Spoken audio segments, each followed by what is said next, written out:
Bismillahirrahmanirrahim. Alhamdulillahirabbil alamin wassalatu wassalamu ala asyrafil anbiya'i wal mursalin wa ala alihi wa ashabihi wa man tamassaka bisunnati ila yaumil. Pemirsa, Assalamualaikum warahmatullahi wabarakatuh. Semoga Allah SWT senantiasa melindungi para pemirsa dan pendengar TV dan Radio Roja dimanapun Anda berada.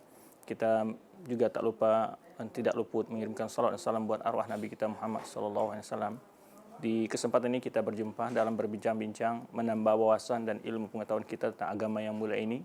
Semoga waktu dan detik-detik kita gunakan ini menjadi amal soleh dan tabungan bagi kita hendaknya kelak di akhirat, ketika kita memanfaatkan waktu-waktu luang kita untuk senantiasa meningkatkan keimanan kita, menjaga keimanan kita, dan juga untuk menjaga, menambah dan meningkatkan ilmu kita tentang agama yang mulia ini. Semoga dengan tetap kita mendengarkan tausiah-tausiah, dengan tetap kita menimbah ilmu agama, semangat kita untuk beribadah, semangat kita untuk mencari ilmu akan senantiasa terjaga. Maka oleh sebab itu jangan pernah dilewatkan waktu-waktu dan kesempatan untuk senantiasa menjaga iman kita, menjaga ilmu kita, dan menjaga ketakwaan kita kepada Allah Subhanahu wa taala. Sebagaimana kita ketika kita telah memiliki sebuah umpamanya dalam kehidupan kenyataan sehari, kita umpamakan atau kita analogikan, jika seseorang ingin mendapatkan dari awal dia sudah lama merindukan memiliki sebuah sepeda motor, ya, dari awal dia sudah ingin mendapatkan ilmu agama, pokoknya dari awal dia sudah ingin memiliki sesuatu. Saat benda itu dimiliki, tentu dia tidak mungkin menyia-nyiakan benda yang telah lama dia rindukan, yang telah lama dia ingin dapatkan. Maka oleh sebab itu pentingnya kita menjaga iman, ilmu yang mungkin telah kita dapatkan untuk senantiasa kita pelihara dan kita jaga. Bentuk penjagaan pemeliharaan iman dan takwa kita itu adalah dengan selalu mengingat dan mengulangi dan murajaah, selalu kembali membaca, selalu senantiasa mendengarkan pesan-pesan agama demi untuk terjaganya kekuatan semangat kita untuk mencari ilmu agama. Pemirsa dan pendengar TV dan Radio Roja rahmati Allah Subhanahu wa taala. Pembahasan kita istiqomah dalam ketaatan. Masih dalam nuansa Ramadan, ya. Belum jauh kita ditinggalkan oleh berpisah dengan Ramadan, ya. Mungkin ini ada hari yang ke-11 atau hari yang ke-12. Ya, kita telah meninggalkan Ramadan.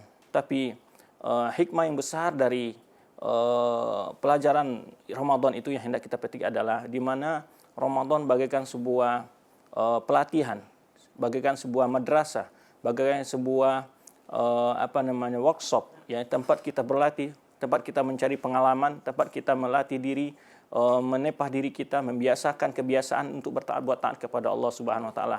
Saya yakin para pemirsa dan pendengar semua di bulan Ramadan kemarin memiliki banyak ibadah, banyak amal soleh, ya, dari tadarus Al-Qur'an, bersedekah, qiyamul lailnya, puasa Ramadannya, membantu fakir miskin, dan seterusnya. Kita begitu bersemangat karena begitu di bulan Ramadan Allah Subhanahu wa taala melipat gandakan pahala kita. Tetapi apa sih intinya? Apa sih tujuannya? Apakah sampai setelah tenggelam, apakah kita hanya beribadah dan bertakwa kepada Allah hanya di bulan Ramadan, lalu setelah luar Ramadan kita melupakan semua itu? Tidak. Hakikatnya dari bulan Ramadan itu adalah pendidikan yang ingin atau melatih diri kita untuk senantiasa selama sebulan itu agar kebiasaan-kebiasaan baik, ya, kebiasaan-kebiasaan ketaatan yang telah kita melatih diri dalam Ramadan itu tetap kita pertahankan setelah bulan Ramadan. Maka oleh sebab itu istiqomah dalam ketaatan sangat penting. Sebenarnya kita katakan tadi, banyak orang kalau kita contohkan dalam kehidupan dunia ini, kalau dalam urusan duniawi umpamanya kita contohkan, banyak orang bisa membangun gedung yang tinggi, gedung yang megah, tapi untuk perawatan adalah butuh sebuah perjuangan yang lebih berat lagi. Demikian pula dalam beramal soleh, banyak orang bisa mungkin dalam sebuah satu masa tertentu dia bersemangat untuk menuntut ilmu, bersemangat untuk beribadah, semangat untuk bersedekah, bersemangat untuk berbagai hal kebaikan. Tapi itu hanyalah musiman. Tapi bagi seorang mukmin itu bukan satu hal yang baik, bukan hal yang disuruhkan oleh Allah Subhanahu wa taala. Tujuan kita dilatih satu bulan itu oleh Allah Subhanahu wa taala agar senantiasa dinilai ketakwaan, dinilai kebiasaan baik yang kita lakukan di bulan Ramadan tetap kita pertahankan, tetap kita laksanakan, kita pelihara, tetap kita jaga setelah bulan Ramadan. Maka tadi kita jelaskan bagaimana bahwa di dalam kehidupan ini, dalam kenyataan, ya, kita lihat ketika seseorang untuk berbuat sesuatu itu gampang, tetapi untuk menjaganya yang sangat sulit. Kalau dalam hal menuntut ilmu juga demikian. Banyak orang dalam menuntut ilmu mungkin bisa mudah menghafal, bisa menghafal sekian ayat juz dan bisa berbuat berbagai hal. Tetapi untuk kesinambungan, untuk senantiasa mempertahankan buat baik itu yang susah.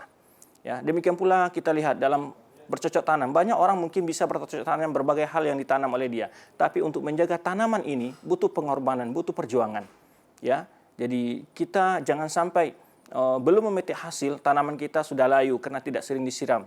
Ya, demikian pula amal soleh ketaatan yang telah kita lakukan di bulan Ramadan, tetap kita jaga, kita awasi, bagaimana mengawasi dan memelihara amal yang telah lakukan tadi, agar tidak sia-sia dan agar tidak hilang. Nah, inilah yang akan kita bicarakan, yang akan kita bincang-bincang dalam kesempatan yang singkat ini.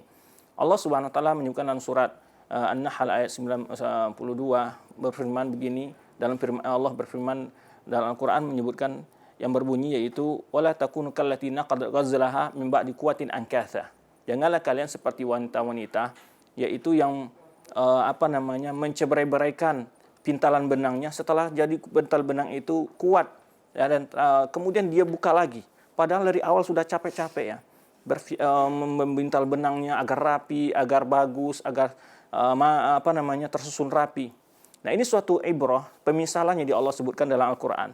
Ya, bagaimana ada sebagian manusia ketika dia sudah berbuat banyak hal yang dibuat baik, namun setelah itu kembali dirobohkan. Ibarat orang dia membangun, kemudian bangunan itu kembali secara berangsur-angsur dia biarkan roboh karena tidak dirawat, karena tidak diperhatikan, karena tidak selalu diawasi.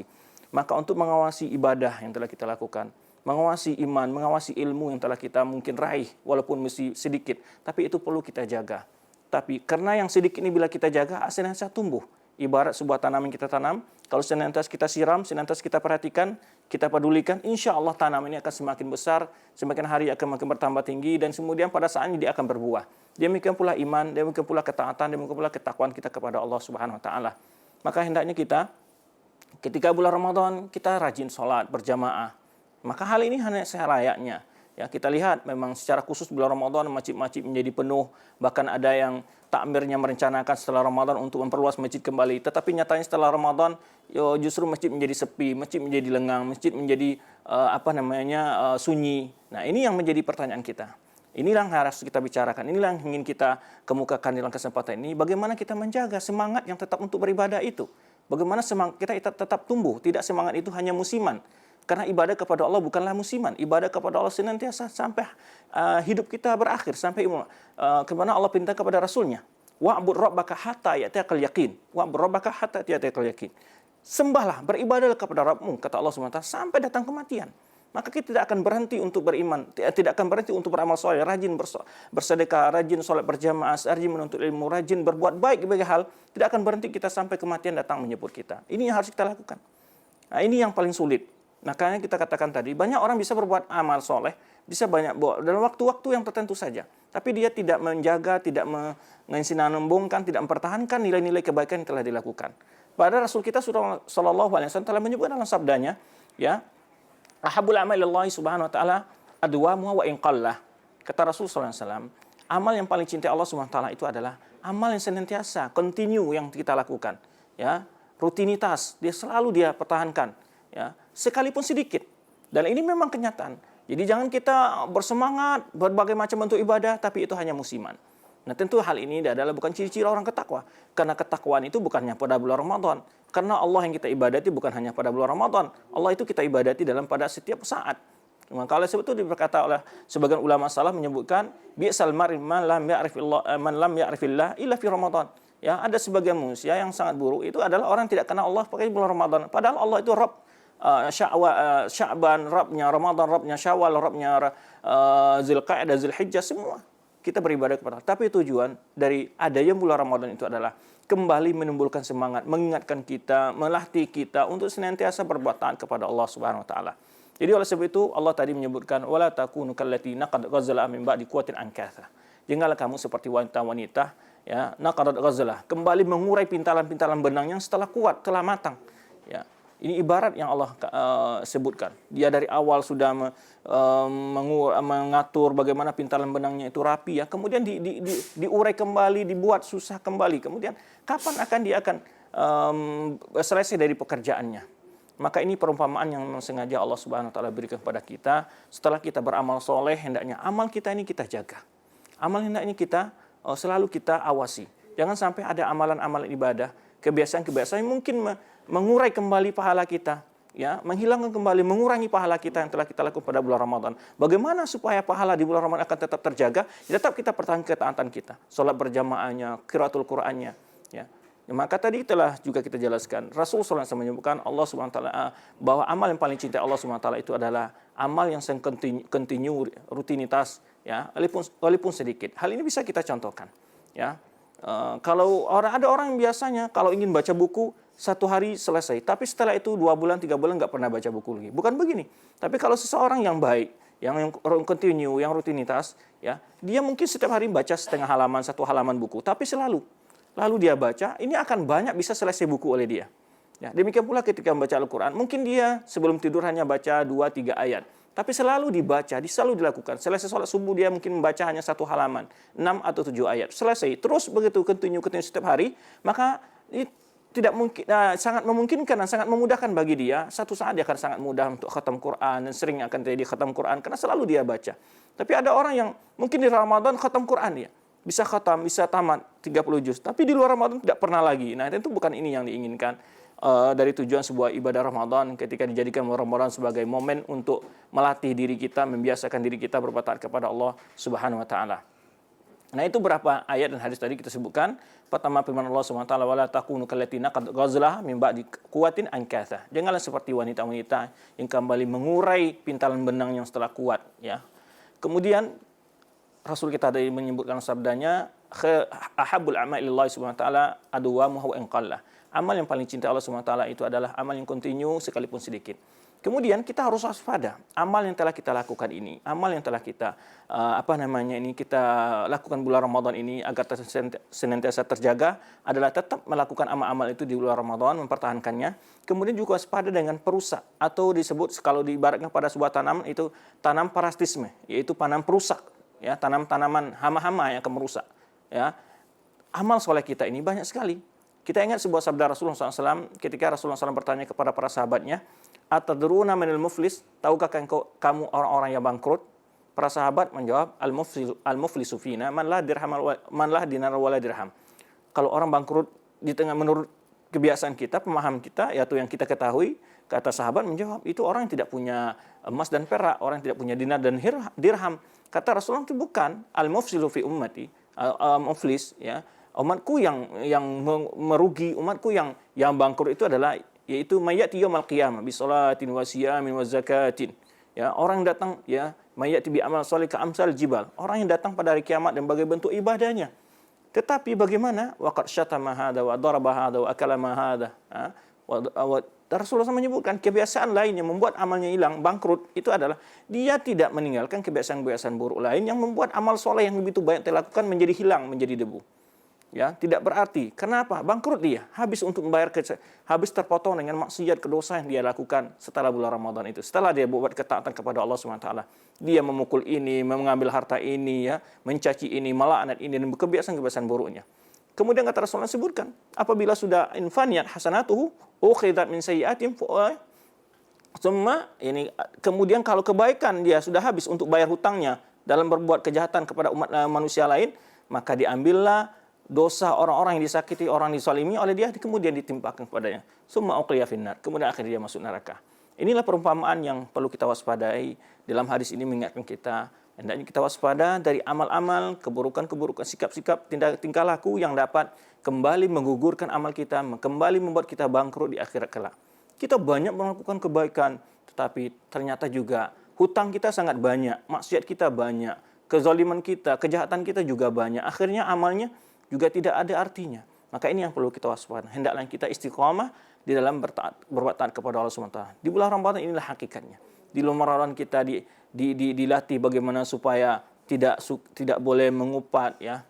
Karena Rasulullah SAW menyebutkan dalam hadisnya, menyebutkan idza kana yaumu shaumi ahadikum fala yarsuf fala yaskhab. Ya, jika pada hari kalian berpuasa janganlah dia berkata-kata hal yang kotor, yang jelek, ya, yang bernuansa hal-hal yang keji. Kemudian juga suka mengamuk, marah, dan seterusnya, ya.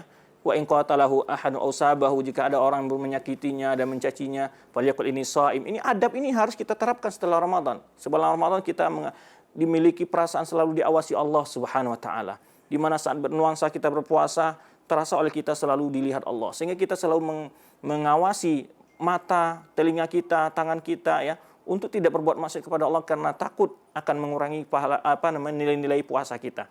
Nah, hendaknya perasaan ini tetap kita pertahankan setelah bulan Ramadan. Ya, hendaknya perasaan seperti ini tetap, maka inilah nilai ketaatan yang harus kita continue untuk merasakannya dan melakukannya, sehingga amal-amal soleh yang kita lakukan tetap terjaga, tetap pelihara. Maka oleh sebab itu pentingnya, yang lebih penting dalam hidup ini bukan hanya sekedar beramal, adalah hal yang lebih penting ini adalah menjaga amal itu, istiqomah dalam amal itu sendiri. Maka tadi kita katakan, dalam kenyataan sehari-hari banyak orang bisa mungkin pernah menghafal Al-Quran, tapi untuk murajaah, melatih dan menjaga hafalannya sulit. Demikian pula dalam menuntut ilmu, banyak orang bisa menuntut ilmu, tapi untuk senantiasa continue dan rutinitas dalam melakukan kegiatan tadi itu adalah sangat sulit. Jarang orang bisa seperti itu. Padahal hakikat dari menuntut ilmu, dari ibadah kepada Allah, ini adalah continue, ini yang mendapat balasan yang luar biasa dari Allah Subhanahu Wa Taala. Dan hal ini juga kenyataan jika dalam kehidupan sehari kita lihat banyak orang bisa membangun gedung yang tinggi, yang mewah, tapi dalam pemeliharaan banyak orang yang tidak bisa. Ya, banyak, sehingga banyak merugikan, ya, merugikan uang negara dan seterusnya. Kenapa? Karena tidak dijaga hal yang telah dibangun. Maka itu berbuat sesuatu penting, tapi tidak lebih penting adalah menjaga sesuatu yang telah kita lakukan. Jadi beramal penting, tapi lebih penting lagi menjaga amal itu untuk senantiasa kita lakukan dan senantiasa kita awasi. Jangan sampai ada hama-hama, ada virus-virus yang mengorek-ngorek, yang mengurangi amal tadi secara perlahan-perlahan, sehingga di akhirat kelak kita sudah menyangka akan membawa amal banyak, ya, rupanya kita justru hanya membawa tangan kosong. Nah, inilah jangan sampai kita menyesal di akhirat kelak dengan apa yang telah kita lakukan. Maka hal yang paling penting adalah kita selalu isti'anah dengan Allah Subhanahu wa taala. Sebagaimana dalam surat Al-Fatihah, kita mohon kepada Allah Subhanahu wa taala untuk selalu diberikan istiqomah dalam agama yang mulia ini, yaitu ihdinas siratal mustaqim. Maka oleh sebab itu juga datang dalam hadis sebutkan salah seorang laki datang kepada rajul Nabi sallallahu alaihi wasallam. Dia berkata pada Nabi sallallahu alaihi wasallam, "Ya Rasulullah, kulli qawlan fil Islam." Katakan kepada saya dalam Islam suatu ungkapan, la as'aluka ahadan ghairak, yang aku tidak akan minta pertanyaan kepada siapa kecuali pada engkau. Rasulullah SAW mewasiatkan, qul amantu billah tsumma istaqim. Katakanlah, aku telah beriman kepada Allah dan tetap istiqomah dalam itu. Jadi inilah yang paling penting. Ini yang paling perlu, yaitu istiqomah dalam ketaatan. Ini yang paling berat untuk dilakukan.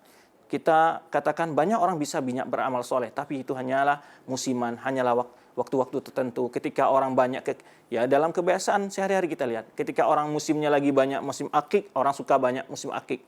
Ketika orang lagi banyak musim ini, orang berbondong-bondong demikian. Demikian pula dalam beribadah sebagai manusia, ketika bulan Ramadan orang banyak beribadah diikut. Tetapi setelah Ramadan sudah tidak lagi, ya, sepi lagi masjidnya, sepi lagi majlis ilmunya, sepi lagi membaca Al-Quran dan seterusnya. Tapi ini yang tidak kita inginkan. Para pemirsa dan pendengar yang dirahmati Allah SWT, semoga Allah SWT memberikan kekuatan kepada kita untuk istiqomah dalam ketaatan kepada Allah SWT, sehingga amal yang kita lakukan tetap terjaga dan terpelihara. Wallahu a'lam bishawab. Itulah ringkasan wejangan kita pada kesempatan ini. Semoga waktu-waktu yang akan datang kita senantiasa bersemangat untuk beribadah, menuntut ilmu, menjaga iman dan amal soleh kita. Nah, baik, jazakallahu khairan atas penjelasan yang telah disampaikan, dan demikian ya ikhwal Islam azakumullah, pemirsa dan pendengar dimanapun Anda berada, penjelasan singkat yang telah disampaikan oleh Ustaz Dr. Ali Musli Semjan Putra hafizahullah taala dari pembahasan istiqomah di dalam ketaatan. Dan tentunya kita berdoa kepada Allah Subhanahu wa taala agar diberikan kekuatan untuk terus ya ibadah, istiqomah di dalamnya. Dan untuk selanjutnya kami buka sesi interaktif, sesi soal jawab. Bagi Anda yang ingin bertanya langsung, silahkan Anda bisa menghubungi kami di layanan telepon dari 021 823 6543, dan kami ingatkan untuk Anda yang sudah terhubung agar dikecilkan atau dimatikan volume TV dan radionya. Mungkin sambil menunggu, Ustaz, ada pertanyaan yang datang di meja kami, yaitu apa tanda ibadah seseorang hamba itu diterima oleh Allah Ta'ala ketika di bulan Ramadan, Ustaz? Ini pertanyaan bagus. Memang ciri-ciri mungkin kita ingin bertanya, ciri-ciri ya, bagaimana ibadah itu diterima Allah SWT. Ini juga dipertanyakan dalam kitab-kitab ulama, juga dibicarakan hal itu. Satu contoh yang disebutkan para ulama adalah mereka menyebutkan yaitu al-hasanah ba'dal hasanah, yaitu setelah dia berbuat baik tetap senantiasa. Ini sebetulnya inti dari apa yang kita sampaikan, istiqomah. Jadi kalau orang itu bukti dia amalannya itu terima, dia istiqomah dalam melakukan kebaikan itu. Makanya ulama mengatakan al-hasanatu ba'da al-hasanah. Jadi buktinya kalau amalnya itu diterima, amalnya itu adalah hal yang berguna dan bermanfaat, memberikan sesuatu buat orang pelakunya, orang yang mengamalkannya, maka amal itu akan terbukti dia selalu melakukan kebaikan-kebaikan selalu. Jadi kalau sebaliknya, maka artinya kalau dia terputus dari mengamalkan amal itu, berarti amal yang sebelumnya berarti itu tidak diterima oleh Allah Subhanahu wa taala. Itu indikasi yang disebutkan oleh para ulama kita sebagian, yaitu petunjuk kalau amal itu diterima adalah orang itu istiqomah dalam mengamalkan kebaikan. Jadi al-hasanah ba'dal hasanah, senantiasa selalu ya rutinitas dalam melakukan kebaikan. Ini menunjukkan bahwa amal-amalnya diterima oleh Allah Subhanahu wa taala, sehingga salah satu pahala amalnya itu, salah satu indikasinya adalah dia istiqomah dalam berbuat baik kepada Allah dalam beribadah kepada Allah Subhanahu wa taala, dan juga berbuat kebaikan kepada sesama manusia. Ya, jazakallah khair. Dan bagaimana Ustaz, seseorang yang khusyuk di dalam beribadah ketika di bulan Ramadan, dia baca Quran, tidak menggibah dan lain sebagainya, kemudian di luar Ramadan dia melakukan maksiat, apakah secara otomatis ibadah yang dilakukan selama bulan Ramadan itu hancur lebur, Ustaz? Yang kita jelaskan tadi adalah indikasi saja ya, berarti beribadah di bulan Ramadan tadi dia ya di sisi tidak bermanfaatnya bagi dia karena dia kembali kepada kebiasaan buruknya. Sehingga padahal inti dari ibadah Ramadan tadi kita katakan sebagai untuk mendidik kita, memberikan pelajaran kepada kita bagaimana melatih diri selama sebulan itu meninggalkan kebiasaan-kebiasaan buruk ini. Nah, kalau di dalam kehidupan sehari-hari ya, dalam urusan dunia pun manusia juga melakukan hal itu. Yang mana seseorang kalau dia mengangkat pegawai, mengangkat pekerja, ya ada semacam training diberikan 1 bulan agar dia dapat menerapkan latihan-latihan yang diberikan, praktek-praktek yang diberikan selama sebulan ini, itu yang dilaksanakan setelah dia keluar dari tempat trainingnya. Nah, bulan Ramadan itu mentraining kita bagaimana kita bisa menahan amarah, bagaimana kita bisa mengendalikan emosional kita, bagaimana kita mengendalikan hawa nafsu kita, bagaimana hidupnya suasana iman dalam diri kita, bagaimana supaya kita merasa memiliki rasa sosial yang tinggi ketika kita merasa lapar di siang Ramadan, ya. Kemudian juga bagaimana kita mendahulukan keridhaan Allah sehingga kita lebih takut kepada Allah dan menahan makan dan minum, meskipun makan dan minum dari hal yang halal itu dibolehkan di luar Ramadan, tapi kita demi mencari keridhaan Allah, kita tinggalkan semua dunia demi mengharapkan kebahagiaan akhirat. Kita tinggalkan itu kebiasaan-kebiasaan kita yang selama ini di luar Ramadan kita lakukan. Ini menunjukkan bahwa kita di mana di bulan Ramadan betul banyak sekali kita di training, ya, bagaimana supaya kita banyak sekali diberi pendidikan agar nilai-nilai yang kita dapatkan di bulan Ramadan tetap kita pertahankan, kesan-kesan dan pesannya tetap kita kita hayati setelah bulan Ramadan, sehingga saat kita akan berencana berbuat maksiat di luar Ramadan, hendaknya kita ingat bahwa kenapa saya harus berbuat maksiat sekarang, bukan di bulan Ramadan saya sudah melatih diri saya. Nah, bukankah di bulan Ramadan saya sudah menasahkan bagaimana tenangnya jiwa saya ketika sedang beribadah, jauhnya dari berbuat maksiat, betapa terasa hidup ini terasa nyaman, ya, lega, terasa enjoy kata orang sekarang, dan seterusnya. Kita merasakan semua, saya yakin para pemirsa dan pendengar yang mana di bulan Ramadan itu merasakan sesuatu yang luar biasa dalam dirinya, karena dia jauh dari maksiat dan dekat dengan Allah Subhanahu wa taala, sehingga merasakan kebahagiaan. Maka di bulan Ramadan dia merasakan bahwa kebahagiaan itu rupanya adalah dengan mentaati perintah Allah. Dan ini hendaknya tetap dia katakan setelah Ramadan, tetap dia pertahankan setelah Ramadan, di mana kebahagiaan, ketenangan jiwa itu bukanlah dari banyaknya makan, banyaknya minum, lengkapnya kebutuhan biologis, tapi adalah dengan membuat ketaatan kepada Allah Subhanahu wa taala. Ketika Ramadan dia merasakan betapa besar nikmat Allah. Ya, 6 jam dia bertahan tidak makan, tidak minum. Begitu berat rasa hidup ini, betapa susah dia dalam hidup ini. Tidak bisa bekerja banyak, tidak bisa banyak berbuat, ya kan? Karena lapar dan haus. Ketika dia itu baru sadar dia, begitu besarnya. Hanya 6 jam saya tidak mendapat minum dan makan, betapa beratnya. Bagaimana dengan setiap hari di luar Ramadan saya menikmati nikmat-nikmat Allah yang begitu banyak. Ya, ini hanya dihinggakan 6 jam saja, saya sudah tidak kuat. Saat dia berbuka, meneguk seteguk air, dia rasakan betapa besarnya nikmat Allah SWT, walau itu hanya seteguk air, ya, yang kembali mengembalikan kekuatan dirinya, kekuatan tubuhnya, walau hanya seteguk air. Nah, inilah pesan-pesan ini hendaknya ketaatan seperti ini tetap kita rasakan, ya, tetap kita ingat, tetap kita kenang, ya, setelah bulan Ramadan, agar suasana kenyamanan, kepuasan, kelegaan yang ada dalam jiwa kita tetap kita miliki setelah Ramadan. Kita ingin bahagia, ingin tenang, tentram sebelum dari bulan Ramadan, demikian pula setelah bulan Ramadan sampai datang lagi bulan Ramadan yang berikutnya. Nah, ya. Baik, jazakallah khair atas jawaban Ustaz, dan demikian ikhwah Islam. Untuk selanjutnya kami coba kembali bagi Anda yang ingin bertanya langsung, silahkan Anda bisa menghubungi kami di 0218236543. Ya, silahkan. Silahkan, halo. Halo, assalamualaikum. Halo, assalamualaikum.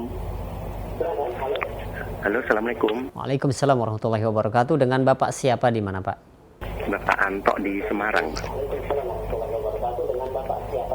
Bapak Anto di Semarang. Nah, silakan Pak Anto. Terima kasih. Mohon izin untuk tanya kepada Pak Ustaz. Gini, kebetulan saya bekerja sebagai pegawai negeri sipil dan biasanya itu di dalam lingkungan kerja itu kan kurang mendukung itu Ustaz untuk hal-hal yang berkaitan dengan syar'i gitu Ustaz. Bahkan kalau kita mau menegakkan yang yang syar'i itu kita diledek gitu loh Ustaz. Nah, bagaimana cara kita membentengi diri agar kita tidak ikut arus terhadap lingkungan di sekitar kantor kita gitu Ustaz. Terima kasih Ustaz. Terima kasih atas jawabannya. Assalamualaikum warahmatullahi wabarakatuh. Baik. Ya. Terima kasih banyak Pak Anto di Semarang. Jazakallah khair ya. Silakan Ustaz. Pak Anto di Semarang, terima kasih banyak atas pertanyaan yang cukup berbobot ya. Bagaimana kita selamat dari pengaruh lingkungan dan tidak terpengaruh dengan lingkungan, baik tempat kerja kita maupun masyarakat kita. Yang mereka itu jauh daripada tuntunan agama, jauh dari tuntunan sunnah Rasulullah SAW. Ada beberapa kiat. Yang pertama tentu kita berdoa kepada Allah SWT agar Allah memberikan istiqomah kepada kita, menetapkan kita di hati kita dalam agamanya, yaitu dengan doa Allahumma tsabbit qalbi ala dinik, Allahumma sahrif qalbi ila ta'atik. Ya Allah, tetapkanlah hatiku dalam agamamu, teguhkanlah pendirianku, teguhkanlah imanku, dan teguhkanlah hatiku dalam, dan putarlah, palingkanlah hatiku untuk selalu berbuat taat kepadamu. Ini doa dulu, berdoa kepada Allah SWT. Di samping itu kita juga menambah ilmu kita, membaca sejarah, bagaimana juga para anbiya dulu mereka terasing, ya. Demikian pula para sahabat yang mereka hidup dalam kondisi yang mereka itu adalah dianggap asing, beda, ya. Makanya Rasul kita SAW, "Budi al-Islamu ghariban wa sa'udu ghariban." Islam itu dimulai di awalnya terasa asing di tengah kaum musyrikin, akan menjadi asing lagi, ya. Awalnya asing dan akhirnya juga akan menjadi asing. Nah, inilah kita sekarang ini, memang kita kalau menjalankan ajaran Islam akan menjadi terasing karena begitu banyaknya orang jauh daripada tuntunan agama. Maka kita perlu bersabar. Intinya di sini kita perlu bersabar. Kita harus sebagaimana para anbiya, ya, dia dicemooh, dikatakan gila, dikatakan tukang sihir, sebagaimana Nabi Nuh diejek-ejek oleh kaumnya. Demikian para anbiya yang lain, ya, diejek, bahkan ada yang sampai disentuh, disakiti fisik mereka, ya, dengan batinnya dan seterusnya dikucilkan. Dan ini memang tantangan bagi orang yang menegakkan kebenaran, bukan hanya kita. Nah, ketika kita menambah ilmu kita, membaca sejarah para anbiya, membaca sejarah para sahabat, yang mana mereka menghadapi tantangan dalam menjalankan agama yang mulia ini, akan menjadi ringan bagi kita tantangan-tantangan kita hadapi. Dan kita menjadi rasa ada teman, ya, bukan hanya kita, awal orang yang mengalami mengalami kesulitan seperti ini. Maka ketika kita umpamanya terasa ada sedikit disakiti, terasa sedikit dilecehkan dan dihina atau semacam, kita ingat bahwa ini bukan hal yang itu menunjukkan bahwa itu suatu ujian iman kepada kita, ujian kesabaran kepada kita. Bahwa hal ini bukan kita yang pertama mengalami. Para anbiya yang mereka lebih afdol daripada kita, itu mengalami ujian-ujian yang luar biasa. Bahkan di antara nabi juga pernah dibunuh. Maka intinya dalam menghadapi ini adalah kekuatan ilmu kita yang menimbulkan kesabaran kita. Dan juga hal inilah yang di antara pelajaran Ramadan itu adalah bahwa kita di dalam beribadah tidak mencari pujian manusia, tidak menurut pandangan manusia. Yang dari ibadah puasa Ramadan kan itu rahasia antara kita dan Allah. Nah, kita ketika itu kita hanya mengharap pujian Allah, mengharapkan keridhaan Allah Subhanahu wa taala.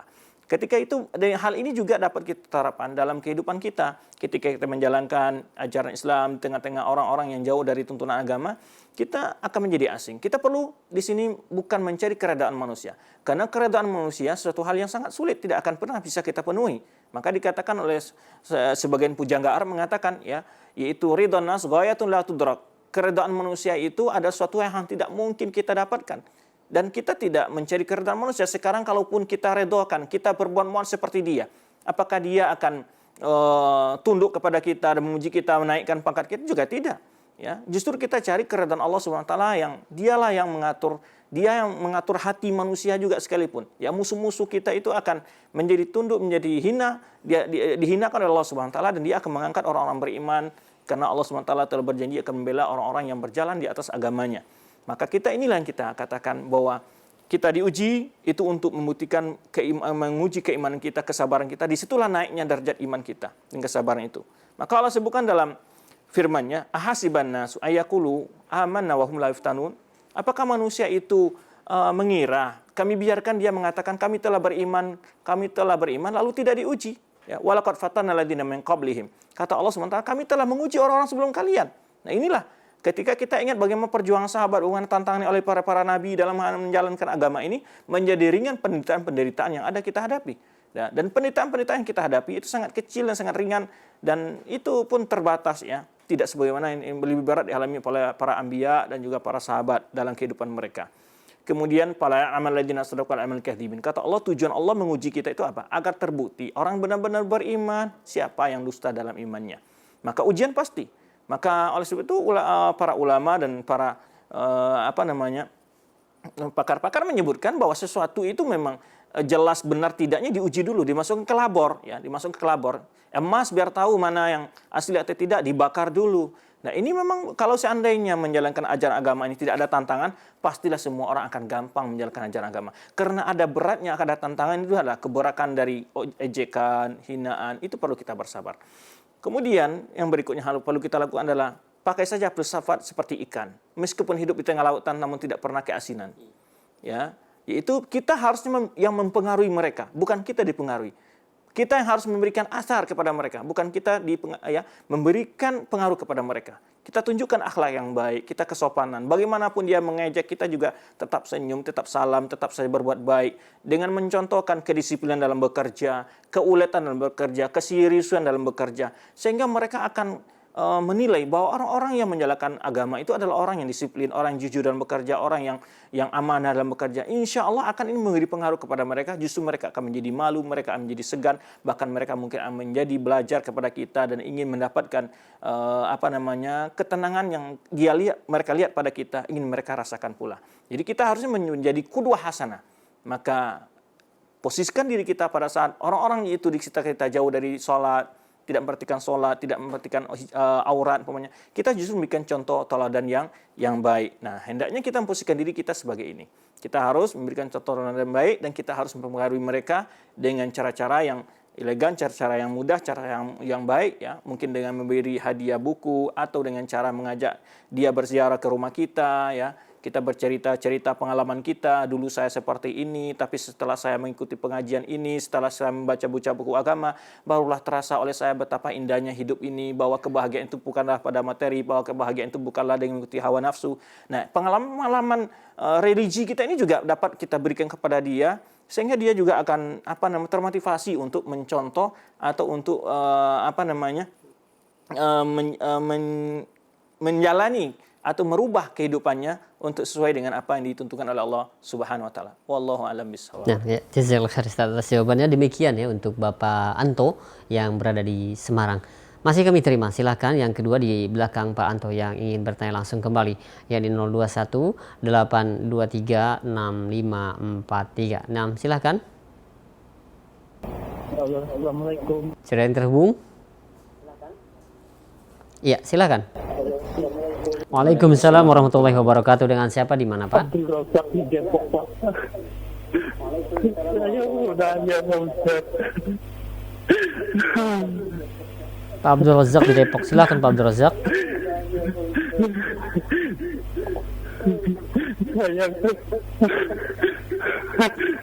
Saya mempunyai tato, Pak Ustaz. Lalu saya bertobat. Apakah tobat saya diterima, Pak Ustaz? Tolong kasih penjelasan, Pak Ustaz. Terima kasih. Assalamualaikum. Baik, Pak Abdul Razak. Waalaikumsalam warahmatullahi wabarakatuh. Terima kasih pada Pak Abdul Razak. Pak Abdul Razak, ya, ketika Allah Subhanahu wa taala telah membuka hati kita untuk bertobat, itu adalah suatu kebahagiaan yang luar biasa, harus disyukuri oleh seorang insan. Ya, betapa itu adalah berarti Allah sudah membuka pintu surga buat kita. Pintu keampunan itu sudah terbuka. Ketika Allah memberikan rasa ingin tobat itu sudah apalagi kita bertobat, Allah pasti menerima tobat hambanya. Ya, karena dalam hadis sebutkan Allah Subhanahu wa taala, ya, dalam hadis Muaz bin Jabal juga, ketika Muaz bin Jabal mau baiat Rasulullah SAW, lalu dia menahan tangannya, urid an ascari, lalu dia katakan, aku ingin memberi syarat, apakah Allah dapat mengampuni dosa-dosa saya yang berlalu? Kata Rasulullah SAW, alam ta'lam annal Islam yahjumu man qablahu wa anna taubat tahjumu man qablaha. Tidakkah engkau tahu bahwa Islam itu menghapuskan dosa-dosamu yang waktu kamu sebelum Islam? Tidakkah engkau tahu bahwa taubat itu menghapus dosa-dosamu yang sebelum lalu? Pasti diampuni Allah Subhanahu wa taala. Maka Allah sebutkan, la taqnatu min rahmatillah, jangan engkau putus asa dari rahmat Allah Subhanahu wa taala. Fa innallaha yaghfiru dzunuba jami'a, Allah mengampuni semua dosa. Bahkan kita ingat betapa dosa sahabat yang dulu-dulu, ada yang jatuh kepada kesyirikan, ada yang membunuh, ada yang macam-macam dosa. Mereka bertobat, diterima Allah Subhanahu wa taala. Nah, jadi kita tidak maka kita harusnya berbahagia ketika kita telah sekarang berada dalam kebenaran, kita bersyukur kepada Allah, kita hanya akan tetap dalam kebenaran ini, akan betul-betul bertobat kepada Allah. Ini adalah jalan yang sangat baik. Makanya dalam hadis yang lain juga sebutkan Rasulullah SAW, lallahu afrah min taubati abdihi min ahadikum. Ini diceritakan Allah itu lebih bahagia dengan tobat seorang hambanya daripada salah seorang kalian, yaitu dia berjalan di padang pasir, kemudian dia beristirahat, lalu kendaraan, tempat makan, minum, semua kebutuhannya lari itu ke tunggangannya. Sampai dia letih mengejar, mencari, akhirnya dia putus asa, tidur.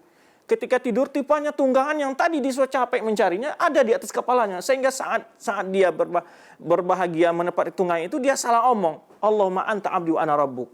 Sampai itu. Jadi saking bahagianya. Maka oleh itu hendaknya Allah Subhanahu wa taala senang dengan hambanya bertobat. Dan Allah pasti mengampuni semua dosa, apapun bentuk dosa kita. Selama dua syarat, yaitu sebelum nyawa sampai di kerongkongan kita atau matahari belum terbit dari barat. Pasti Allah menerima tobat kita. Maka kita, alhamdulillah, kita diberi peluang oleh Allah Subhanahu wa taala untuk bertobat. Alhamdulillah, kita ditunjukkan Allah Subhanahu wa taala kepada jalan sehingga kita kembali kepada jalan yang lurus, meninggalkan perbuatan-perbuatan yang keji, apapun. Karena tidak ada manusia yang tidak bersalah, tidak ada manusia yang tidak berdosa. Makanya Allah Subhanahu wa taala menyebutkan berbagai bentuk maksiat dalam Al-Qur'an.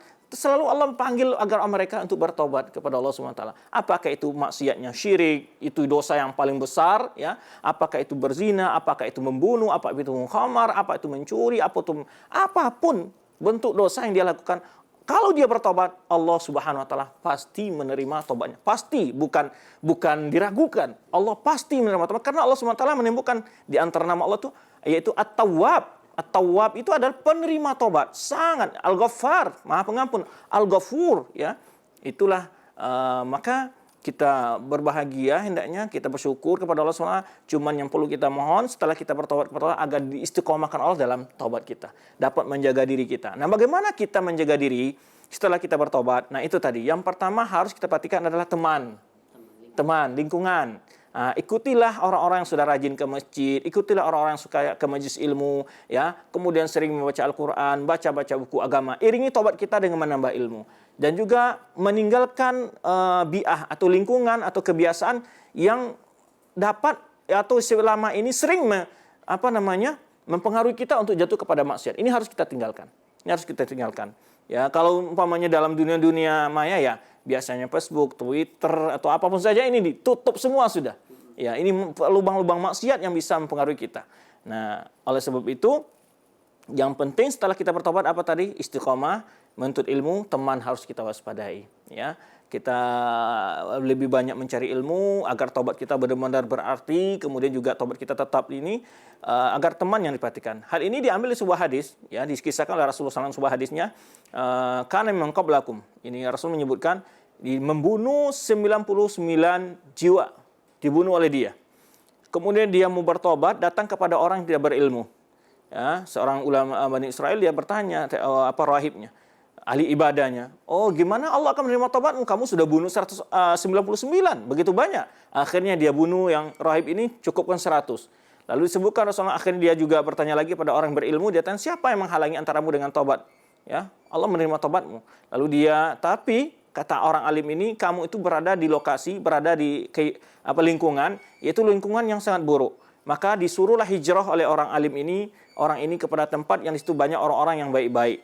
Maka setelah tengah di dalam perjalanan, akhirnya dia meninggal dunia. Nah, ceritanya begitu panjang ya. Tapi yang kita ambil faedah di sini adalah betapa di mana bahwa lingkungan sangat mempengaruhi kita. Maka lingkungan kita, teman-teman kita harus kita pilih yang dapat memotivasi kita untuk senantiasa dalam taubat kita. Jangan lagi berteman dengan teman-teman yang mungkin selama ini banyak terjerumus dalam kebiasaan-kebiasaan. Maka bertobat, pasti diterima Allah SWT taubat kita, tapi menjaga taubat kita, tadi kita sebut kiat-kiatnya adalah berdoa kepada Allah untuk senantiasa dijaga dalam keistiqomahan dalam kebaikan, ketaatan kepada Allah, kemudian juga menambah ilmu. Yang ketiga adalah memilih teman-teman yang baik, yang suka mengajak kita majlis taklim, yang suka mengajak kita membaca Al-Quran, yang memberikan wajah-wajah kita, yang tidak suka melakukan berbagai hal-hal yang buruk di dalam agama ini. Wallahu a'lam bishawab. Jazakallah khair atas jawaban dan nasihatnya, dan mudah-mudahan ya Bapak yang Bapak merupakan orang-orang yang beruntung yang diterima taubatnya, dan tangisan Bapak tadi merupakan tangisan kebahagiaan. Baik, untuk selanjutnya mungkin satu pertanyaan terakhir Ustaz ya di kesempatan siang hari ini. Kami masih berikan kesempatan, silakan di 021 823 6543 bagi Anda yang ingin bertanya langsung kembali. Silahkan. Halo.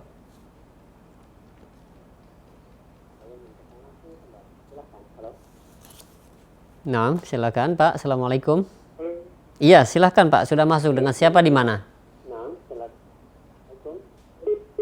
Iya, qadarullah terputus. Ya, masih kami berikan kesempatan. Satu pertanyaan terakhir di layanan telepon, silakan di 021 823 6543. Nah, ya, halo. Silakan. Waalaikumsalam warahmatullahi wabarakatuh. Dengan Bapak siapa di mana? Bertanya masalah pisang yang berbau riba, Pak. Ya, ini saya kan seorang anak, orang tua saya pengusaha. Ya.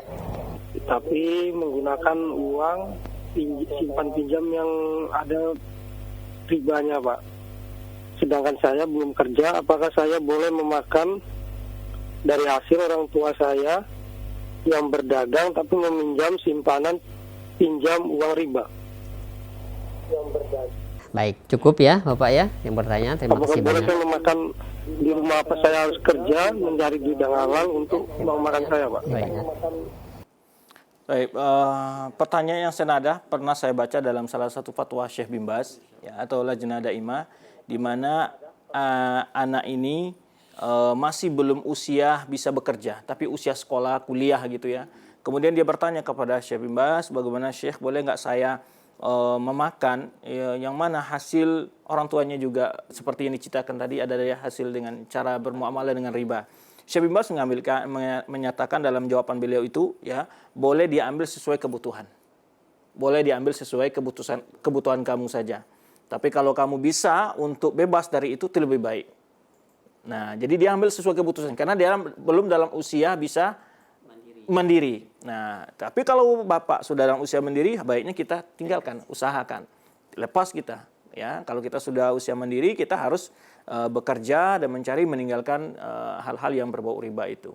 Nah, tapi kalau dalam usia yang tadi sekolah, karena saya baca fatwanya itu dari sisi anak ini bertanya dalam usia masih pendidikan, ya, dia butuh bantuan orang tuanya, maka Syekh mengatakan ambil sesuai kebutuhan saja. Ambil sesuai kebutuhan yang penting saja. Jadi tidak artinya bisa bermewah-mewah gitu ya, karena orang tuanya banyak gitu ya, bukan, tapi diambil hanya untuk sesuai kebutuhan saja kata Syekh. Wallahu a'lam bishawab. Itu yang saya ingat jawaban ulama tentang pertanyaan yang diberikan tadi. Ya, jazakallahu khairan atas jawabannya. Demikian untuk penanya di layanan telepon. Dan tadi merupakan pertanyaan terakhir Ustaz di kesempatan siang hari ini. Dan mudah-mudahan apa yang dijawab dan disampaikan oleh Ustaz dapat difahami oleh para pendengar sekalian. Dan mungkin ada penutup yang dapat disampaikan untuk para pendengar sekalian. Silakan. Terima kasih banyak para pemirsa dan pendengar kita pada kesempatan ini yang telah berjumpa dan memberikan kekuatan kepada kita untuk bertemu kembali dalam acara menambah wawasan kita ini dalam agama yang mulia ini. Terima kasih. Jika ada hal-hal yang kurang berkenan, saya mohon maaf. Kita tutup dalam kafaratul majelis. Subhanakallahumma bihamdika asyhadu an la ilaha illa anta astaghfiruka wa atubu ilaik. Wassalamualaikum warahmatullahi wabarakatuh.